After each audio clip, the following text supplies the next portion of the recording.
On a vraiment l'impression que l'immunité collective, on l'a déjà atteinte depuis un moment, naturellement. Mais effectivement, ce variant Delta, il est tellement contagieux qu'on a l'impression que c'est pour achever d'atteindre.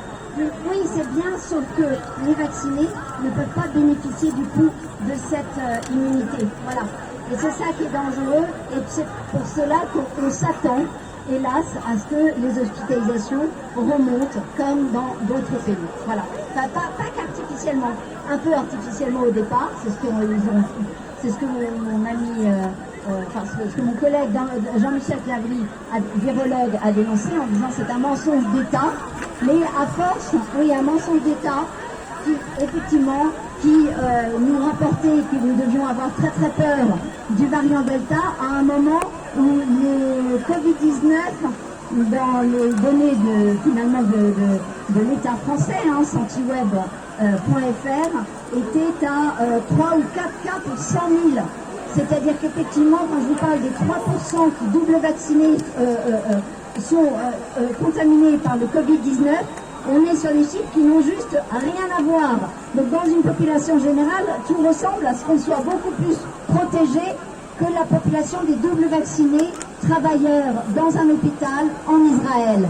Ça, c'est très intéressant. Et c'est-à-dire qu'en temps réel, on peut remonter des données réelles et faire des comparaisons en disant bah tiens, ça c'est bizarre quand même. On est à 3% de Covid-19 dans une enceinte médicale où ils sont double vaccinés.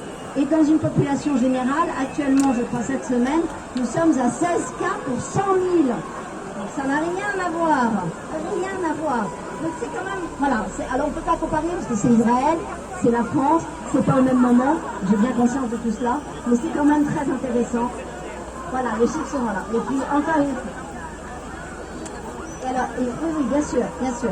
Absolument. Et donc voilà, et donc sur ce variant Delta, je redis ce que Fauci nous a expliqué, c'est que il y a autant de contamination, enfin finalement un vacciné contamine autant qu'un non vacciné sur ce variant Delta. Point final.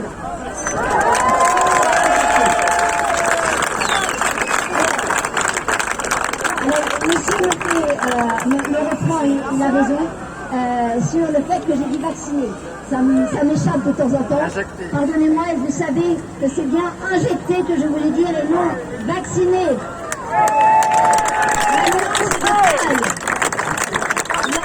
de taille, parce que lorsque nous étions vaccinés, par exemple, contre la rougeole, chacun restait selon son espèce.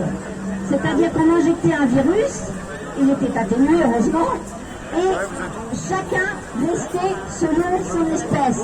Dès lors qu'on injecte un ARN dans une capsule lipidique, il y a un phénomène philosophiquement intéressant qui se passe, c'est que cette information génétique qui est d'une autre espèce, c'est-à-dire qui est d'un virus, je vais l'incorporer dans mes cellules comme si c'était du moi. Ce qui fait que mon système immunitaire ne va pas se réveiller avant, en gros, 10 jours.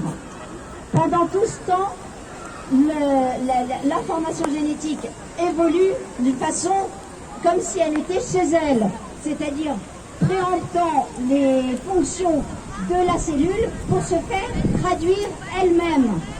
C'est quelque chose de totalement inédit. Ça s'appelle de l'augmentation, parce que vous êtes augmenté à produire une protéine que votre espèce humaine n'avait pas vocation à produire. Et ça, philosophiquement, ça s'appelle du transhumanisme.